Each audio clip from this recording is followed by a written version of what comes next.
Çaresizem bəxtim zülmət kimi etdin qara. Mən bu qaranlıqda qəribəm, aparır yol hara. Qəlbinə təsir edəcək söz demədin zərrəcə. Sənsə bacardıqca mənim qəlbimə vurdun yara. Sən nə bilirsən axı sevmək nədir? Mənə də göstərəsən sevilmək nədir? Ey gözümü yaşlı qoyan sevgilim, indi mənim halıma gülmək nədir? Sən nə bilirsən axı sevmək nədir?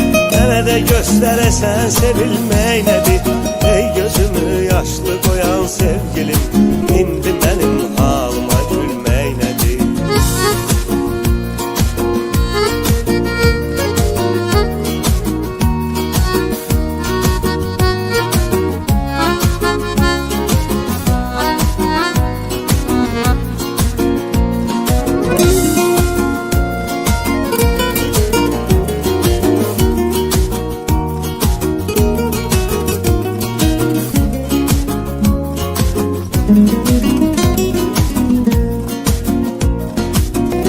Sen ne bilirsen axı sevmək nədir?